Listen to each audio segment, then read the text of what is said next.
जय हिंद friends. Welcome to our YouTube channel about railway duty. आज ये एनसीईआरटी सार संग्रह पॉलिटी का लेक्चर 2 है। यहाँ पे हम लोग नागरिकता से आगे पढ़ेंगे।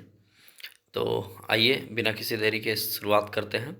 नागरिकता सिटीजनशिप। नागरिकता भारतीय नागरिकता प्राप्ति हेतु 5 प्रकार है। तो कौन कौन सा प्रकार है? जन्म से, वंशाधिकार द्वारा, पंजीकरण द्वारा, देशीकरण द्वारा, भूमि के अर्जन द्वारा। भारतीय संविधान किस प्रकार की नागरिकता प्रदान करता है? एकल नागरिकता प्रदान करता है।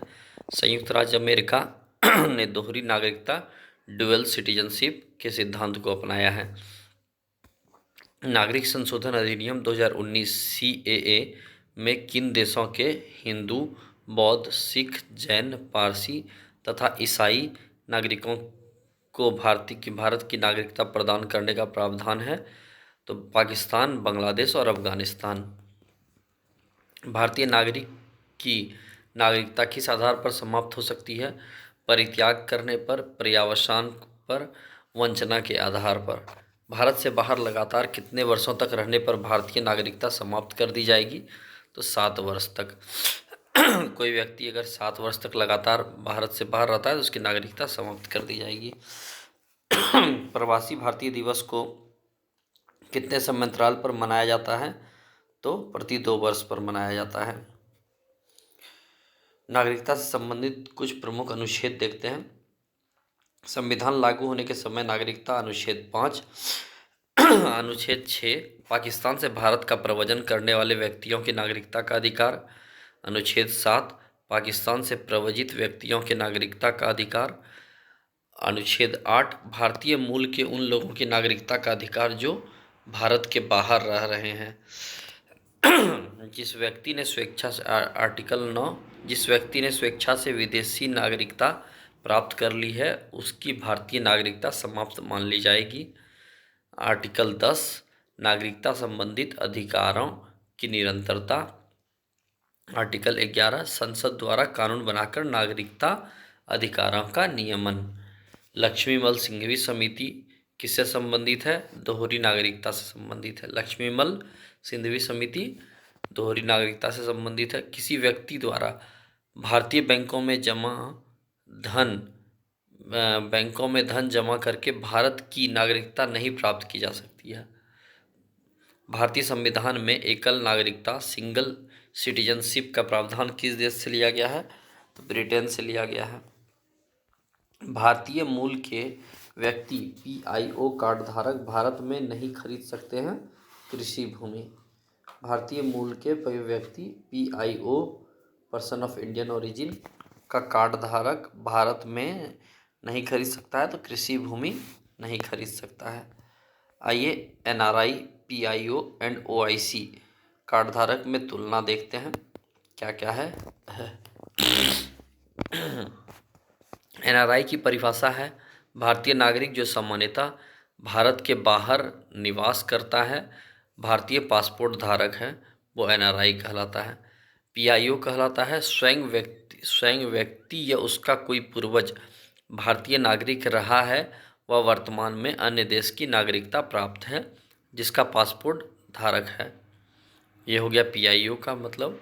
और ओआईसी विदेशी भारतीय नागरिक जो है, एक व्यक्ति जो विदेशी भारतीय नागरिक ओआईसी कार्ड धारक हो तथा नागरिकता अधिनियम 1955 के अंतर्गत पंजीकृत हो। तो नागरिकता की अर्हता क्या है? एनआरआई ये भारतीय नागरिक हैं।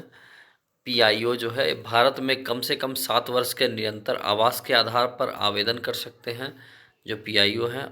ओसीआई जो है संविधान लागू होने या उसके बाद भारतीय नागरिक था उसके उस भूभाग का निवासी जो स्वतंत्रता के बाद भारत का अंग बना। प्राप्त होने लाभ, ठीक है। एनआरआई जो है सभी लाभ जो सामान्यतः भारतीय नागरिकों को प्राप्त होते हैं वो एनआरआई को भी प्राप्त होते हैं। पीआईओ को कोई विशेष लाभ नहीं मिलता है। ओसीआई को एक एफआरआरओ व एफआरओ वाले लाभ के साथ पंजीयन से छूट भारत में कितनी भी अवधि तक ठहराव के लिए। एनआरआई को भारत आने पर वीज़ा की ज़रूरत नहीं होती है, और पीआईओ को भारत आने पर वीज़ा की ज़रूरत होती है। जीवन भर बिना वीज़ा आ जा सकते हैं ओसीआई जो है। मताधिकार जो है एनआरआई को मिला हुआ है, पीआईओ को मताधिकार नहीं है, ओसीआई को मत देने का अधिकार नहीं है। एल एम सिंघवी की अध्यक्षता में गठित समिति ने प्रतिवर्ष 9 जनवरी को प्रवासी भारतीय दिवस मनाने की अनुशंसा की। मूल अधिकार फंडामेंटल राइट्स। भारतीय संविधान के किस भाग के अंतर्गत नागरिकों को मौलिक अधिकार प्रदान किए गए हैं? भाग 3 के अंतर्गत आर्टिकल यानी अनुच्छेद 12 से अनुच्छेद 35 तक।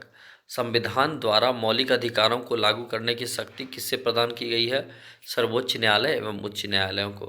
भारतीय संविधान का अनुच्छेद 13 संवैधानिक प्रावधानों को संसद तथा राज्य विधानमंडल द्वारा बनाए गए नियम कानूनों पर प्राथमिकता प्रदान करता है।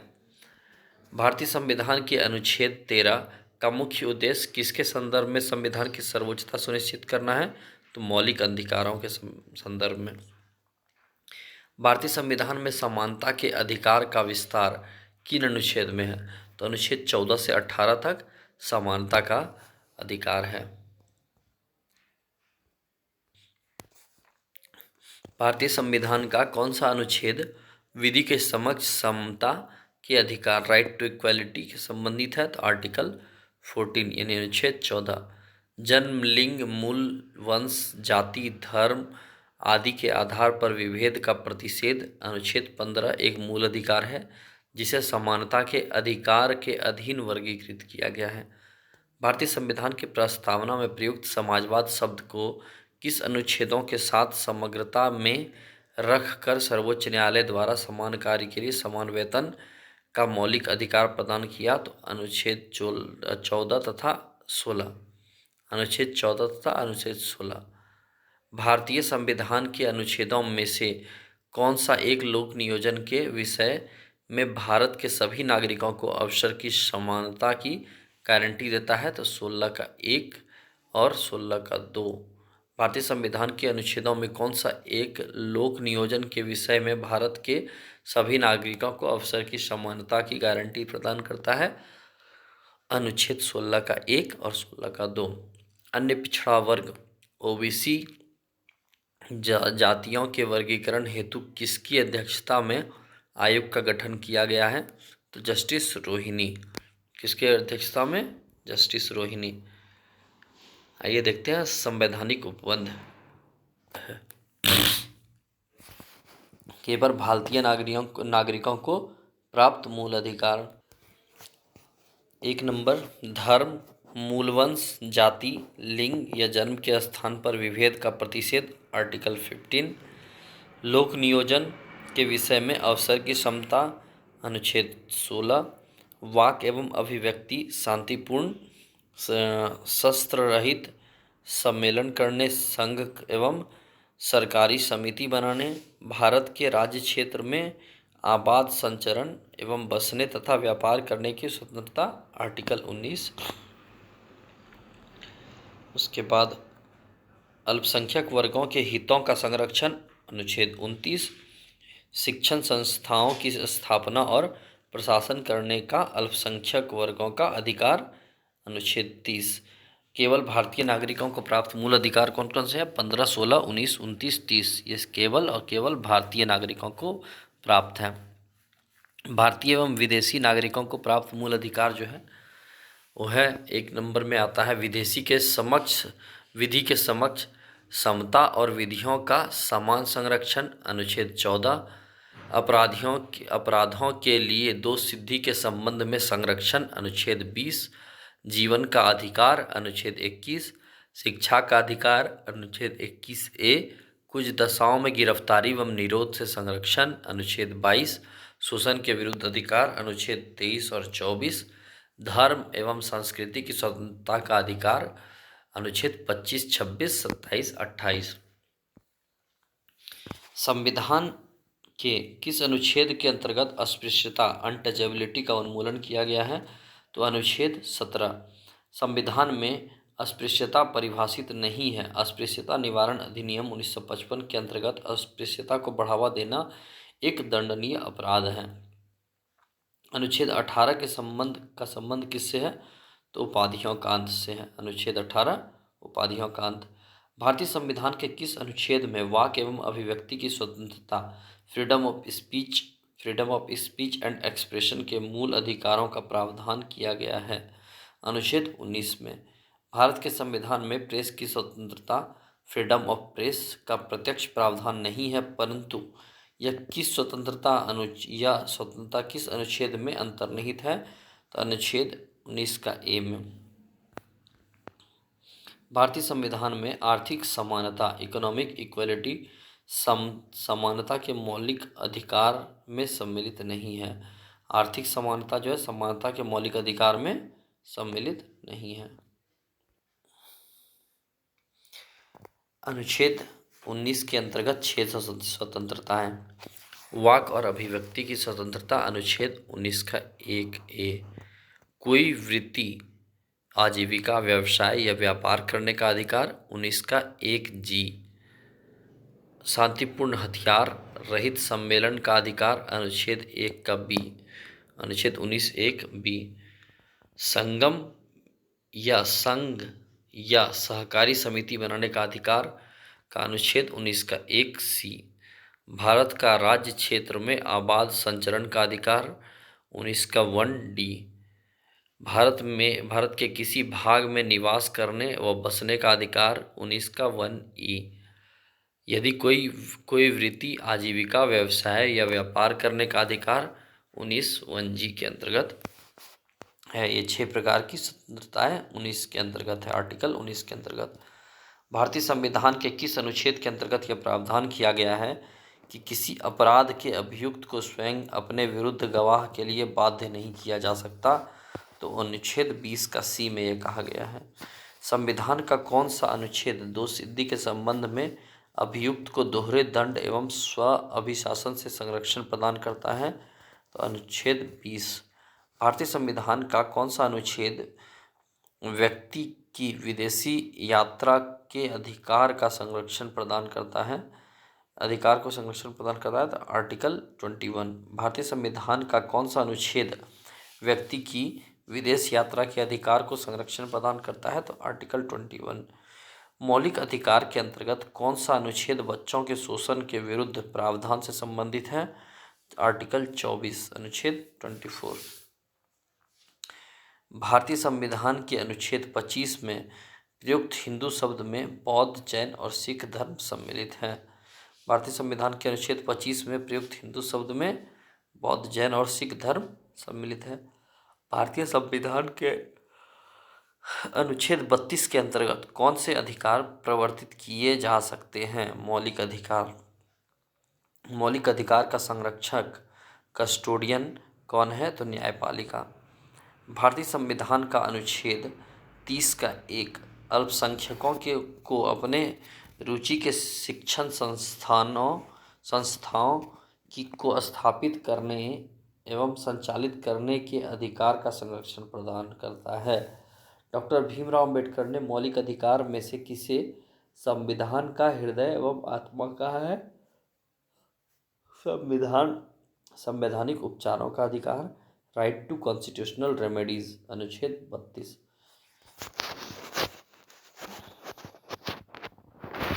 व्यक्तिगत स्वतंत्रता, पर्सनल फ्रीडम के अधिकार के लिए कौन सी याचिका रिट दायर की जा सकती है? तो बंदी प्रत्यक्षीकरण, हेबियस कॉर्पस। बंदी प्रत्यक्षीकरण व्यक्तिगत स्वतंत्रता के लिए, हेबियस कॉर्पस यानी बंदी प्रत्यक्षीकरण। संसद को मौलिक अधिकारों में संशोधन का अधिकार किस वाद में निर्णय के आधार पर हुआ? केशवानंद भारती बनाम केरलवाद। मौलिक अधिकार में संशोधन का अधिकार केशवानंद भारती बनाम केरलवाद में 1973 में प्राप्त हुआ।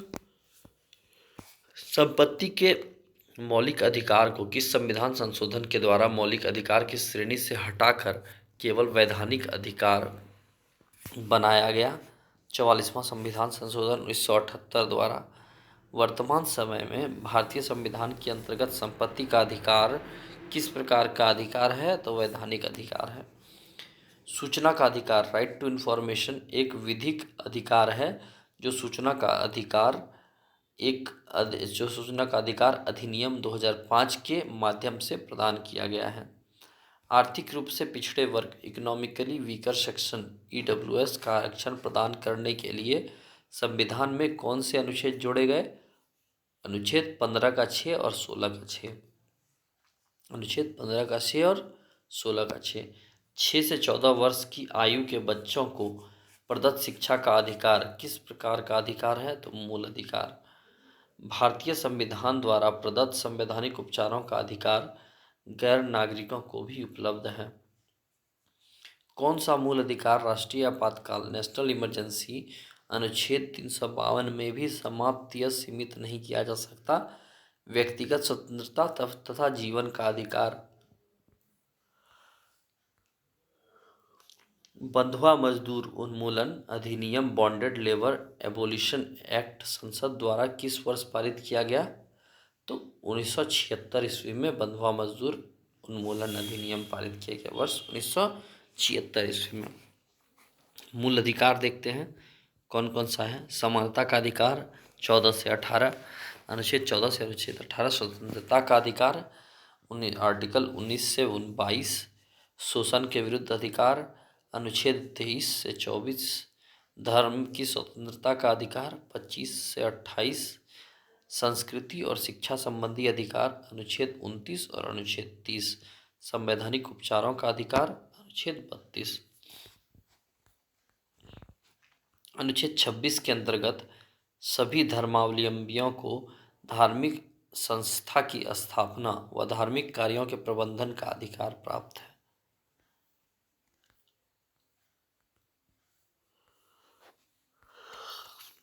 Directive principle of state policy, DPSP. राज्य के नीति निर्देशक तत्व। राज्य की नीति निर्देशक सिद्धांतों को भारतीय संविधान में शामिल किए जाने का क्या उद्देश्य है? सामाजिक और आर्थिक लोकतंत्र को स्थापित करना। कल्याणकारी राज्य की संकल्पना का समावेश संविधान के किस भाग में किया गया है? तो राज्य के नीति निर्देशक सिद्धांतों में किया गया है, जो भाग 4 में है। भारतीय संविधान में किसके अंतर्गत पंचायती राज प्रणाली की व्यवस्था की गई है? राज्य के नीति निर्देशक सिद्धांतों के अंतर्गत। समान आचार संहिता राज्य के नीति निर्देशक तत्वों का भाग नहीं है, किंतु समान नागरिक संहिता नीति निर्देशक तत्व है। नीति निर्देशक सिद्धांत वाद योग्य नहीं है। समान नागरिक संहिता विधेयक पारित करने वाला पहला राज्य उत्तराखंड है। भारत के संविधान में समान कार्य के लिए समान वेतन के अधिकार का प्रावधान कहाँ किया गया है? तो राज्य के नीति निर्देशक तत्व में, नीति निर्देशक सिद्धांतों में। पुरुष और स्त्रियां दोनों को का समान कार्य के लिए समान वेतन राज्य के नीति के निर्देशक तत्वों में निहित है। राज्य के नीति निर्देशक सिद्धांतों में कौन सा अनुच्छेद अंतर्राष्ट्रीय शांति और सुरक्षा के संवर्धन से संबंधित है? तो अनुच्छेद 51। राज्य के नीति निर्देशक सिद्धांत एक ऐसा चेक है जो बैंक की सुविधा अनुसार अदा किया जाता है। यह कथन किसका है? केटी शाह का। नीति निर्देशक तत्व से संबंधित महत्वपूर्ण अनुच्छेद देखते हैं।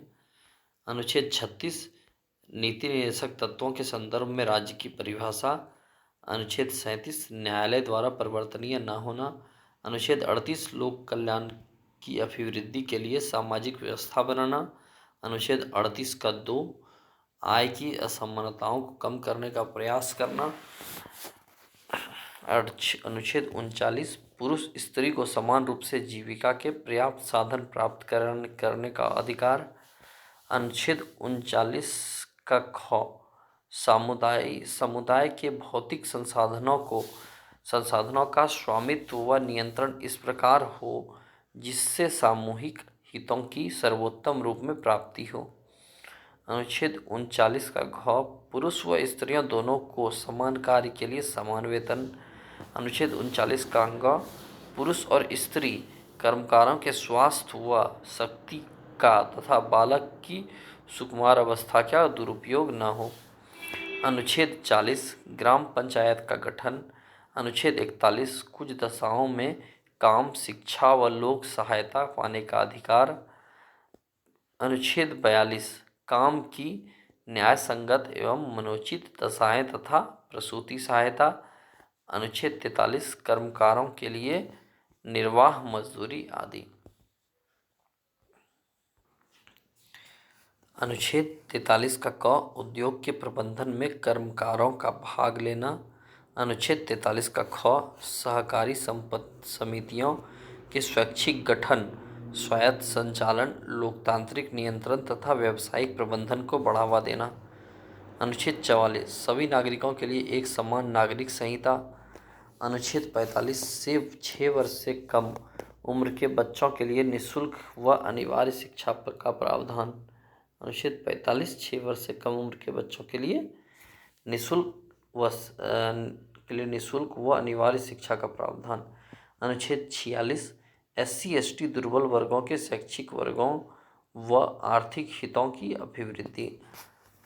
अनुच्छेद 47 पोषक स्तर और जीवन स्तर तथा लोक स्वास्थ्य में सुधार व हानिकारक नशीले पदार्थों के उपभोग पर प्रतिबंध।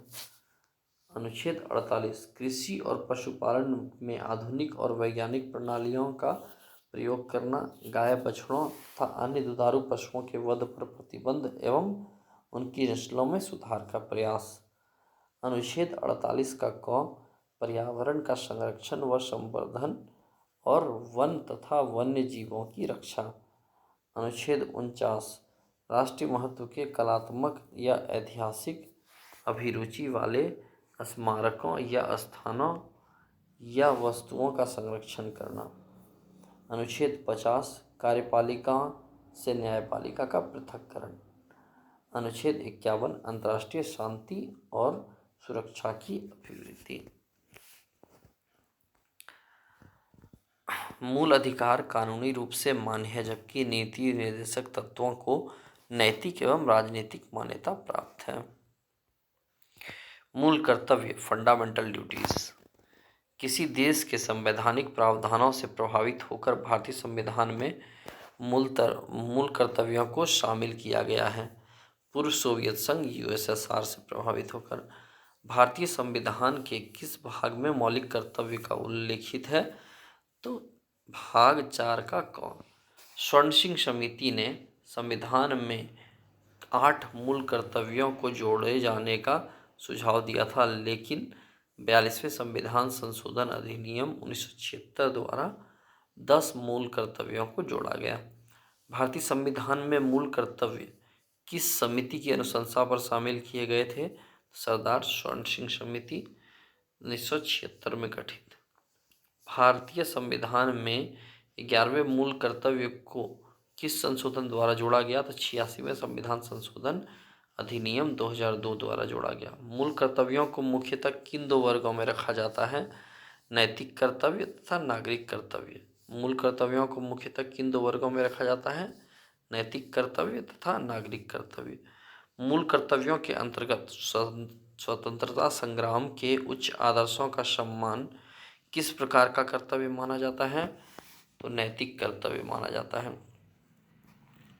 प्राकृतिक पर्यावरण एवं वन्य जीव संरक्षण भारतीय नागरिकों के मूल कर्तव्य में से एक है। राष्ट्रीय महत्व के स्थानों और स्मारकों की रक्षा मौलिक कर्तव्य नहीं है, बल्कि राज्य के नीति निर्देशक तत्व directive principle of state policy है का अंग है। ठीक है, राष्ट्रीय महत्व के स्थानों और स्मारकों की रक्षा जो है ये मौलिक कर्तव्य का भाग नहीं है, बल्कि राज्य के नीति निर्देशक तत्व directive principle of state policy का अंग है। महिलाओं के सम्मान के लिए कुप्रथाओं का त्याग करना प्रत्येक भारतीय नागरिक का कर्तव्य है। यह अनुच्छेद किस अनुच्छेद में वर्णित है? 51 का क का 5 में। 51 के क का 5 में अनुच्छेद 51 क का 5। मूल कर्तव्य किन पर लागू होते हैं? केवल नागरिकों पर। मूल कर्तव्य किन पर लागू होते हैं? केवल नागरिकों पर लागू होते हैं। नागरिकों के लिए 11 मूल कर्तव्य जो हैं, संविधान का पालन करें, उसके आदर्शों, संस्थाओं राष्ट्रध्वज और राष्ट्रगान का आदर करें। स्वतंत्रता के लिए हमारे राष्ट्रीय आंदोलन को प्रेरित करने वाले उच्च आदर्शों को हृदय में संजोए रखें एवं उनका पालन करें। भारत की संप्रभुता, एकता और अखंडता की रक्षा करें और उसे अक्षुण्ण रखें। देश की रक्षा करें और आह्वान किए जाने पर राष्ट्र की सेवा करें। भारत के सभी लोगों में समरसता और समान भ्रातृत्व की भावना का निर्माण करें, जो धर्म, भाषा और प्रदेश या वर्ग आधारित सभी भेदभावों से परे हो। ऐसी प्रथाओं का त्याग करें जो स्त्रियों के सम्मान के विरुद्ध हैं। हमारी सामासिक संस्कृति, कंपोजिट कल्चर की गौरवशाली परंपरा का महत्व समझें और उसका परीक्षण करें। प्राकृतिक पर्यावरण, जिसके अंतर्गत वन, झील, नदी और वन्यजीव सम्मिलित हैं, की रक्षा करें और उनका संवर्धन करें तथा प्राणी मात्र के प्रति दया भाव रखें। वैज्ञानिक दृष्टिकोण, मानववाद, ज्ञानार्जन तथा सुधार की भावना का विकास करें। सार्वजनिक संपत्ति की सुरक्षित रखें और हिंसा से दूर रहें। व्यक्तिगत और सामूहिक गतिविधियों के सभी छात्रों में उत्कर्ष की ओर बढ़ने का सतत प्रयास करें, जिससे राष्ट्र निरंतर बढ़ते हुए प्रयत्न व उपलब्धियों की नई ऊंचाइयों को प्राप्त करें। 11 नंबर, 6 वर्ष से 14 वर्ष की आयु 6 वर्ष की आयु से 14 वर्ष की आयु के बच्चों के माता पिता और संरक्षक जो भी हों, उन्हें शिक्षा के अवसर प्रदान करें। इस कर्तव्य को संविधान के 86वें संविधान संशोधन अधिनियम 2002 द्वारा धारा 4 द्वारा जोड़ा गया है।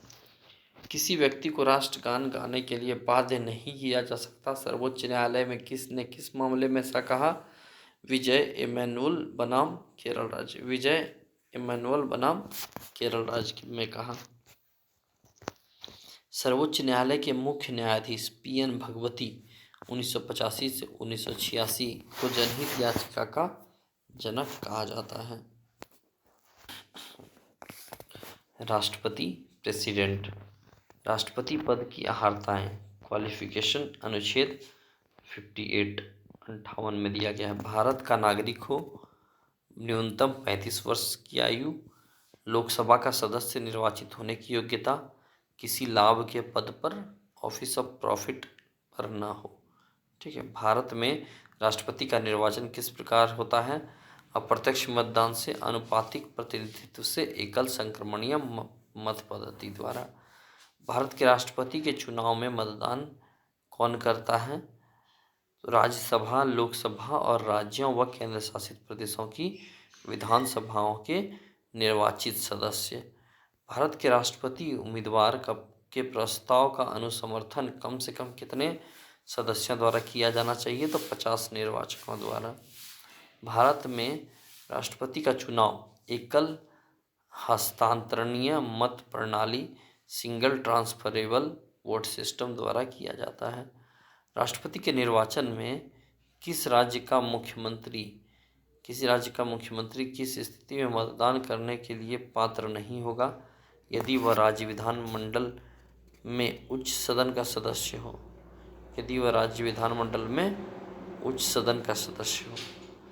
कौन राष्ट्रपति के निर्वाचन मंडल का तो भाग है, परंतु वह उसके महाभियोग में भाग नहीं लेता है? राज्य विधानसभाएं महाभियोग में भाग नहीं लेता है। संसद अथवा विधानसभा का कोई सदस्य राष्ट्रपति निर्वाचित हो सकता है, परंतु उस पर क्या शर्तें हैं? निर्वाचित होने के उपरांत उसे अपनी सदस्यता छोड़नी होगी। संसद के लिए राष्ट्रपति का अभिभाषण कौन तैयार करता है? केंद्रीय मंत्रिमंडल। राष्ट्रपति की मृत्यु, पदत्याग अथवा हटाए जाने पर पद की रिक्ति, वैकेंसी ऑफ पोस्ट को 6 माह की समय सीमा के भीतर भरना होगा। भारत के राष्ट्रपति चुनाव में उत्पन्न विवाद का निपटारा कौन करता है? भारत के राष्ट्रपति चुनाव में उत्पन्न विवाद का निपटारा सर्वोच्च न्यायालय करता है। भारत के राष्ट्रपति को उसके कार्यकाल की समाप्ति से पूर्व किस प्रकार पद से हटाया जा सकता है? तो महाभियोग, इम्पीचमेंट द्वारा। भारत के राष्ट्रपति को उसके पद से हटाने का अधिकार किसे प्राप्त है? संसद को। संघ की कार्यपालिका शक्तियां किस अनुच्छेद के अंतर्गत राष्ट्रपति में निहित है? तो अनुच्छेद 53। संघ की कार्यपालिका शक्तियां अनुच्छेद 53। अनुच्छेद 61 के अंतर्गत राष्ट्रपति पर महाभियोग संसद के किस सदन में द्वारा प्रारंभ किया जा सकता है? संसद के किसी भी सदन द्वारा। भारतीय संविधान का कौन सा अनुच्छेद राष्ट्रपति पद के लिए पुनः निर्वाचन की पात्रता निर्धारित करता है? अनुच्छेद 57। राष्ट्रपति को कोई भी विषय पुनर्विचार के लिए मंत्रिपरिषद को वापस भेजने का अधिकार किस संविधान संशोधन द्वारा प्रदान किया गया है? 44वां संविधान संशोधन।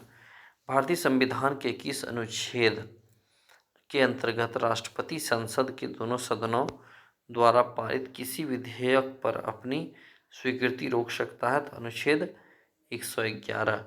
संविधान के किस अनुच्छेद के अंतर्गत राष्ट्रपति संसद के दोनों सदनों द्वारा पारित ऐसे विधेयक पर अपनी स्वीकृति रोक सकते हैं? तो अनुच्छेद 111। किस अनुच्छेद के अंतर्गत राष्ट्रपति कुछ आकस्मिकताओं में राज्यपाल के कार्यों के निर्वहन हेतु उपबंध कर सकता है? तो अनुच्छेद 160। किस अनुच्छेद के अंतर्गत राष्ट्रपति कुछ आकस्मिकताओं में राज्यपाल के कार्यों के निर्वहन हेतु उपबंध कर सकता है? अनुच्छेद 160। राष्ट्रपति से संबंधित महत्वपूर्ण अनुच्छेद। अनुच्छेद 52 भारत का राष्ट्रपति। अनुच्छेद 53 संघ की कार्यपालिका शक्ति। अनुच्छेद 54 राष्ट्रपति का निर्वाचक मंडल। अनुच्छेद 55 राष्ट्रपति के निर्वाचन की रीति। अनुच्छेद 56 राष्ट्रपति की पदावधि। अनुच्छेद 57 पुनर्निर्वाचन के लिए पात्रता। अनुच्छेद 58 राष्ट्रपति निर्वाचित होने के लिए अर्हताएँ। अनुच्छेद 59 राष्ट्रपति पद के लिए शर्तें। अनुच्छेद 60 राष्ट्रपति द्वारा शपथ या प्रतिज्ञान। अनुच्छेद 61 राष्ट्रपति पर महाभियोग चलाने की प्रक्रिया। अनुच्छेद 62 राष्ट्रपति का पद रिक्त होने की स्थिति में उसे भरने के लिए निर्वाचन करने का समय और आकस्मिक रिक्ति को भरने के लिए निर्वाचित व्यक्ति की पदावधि।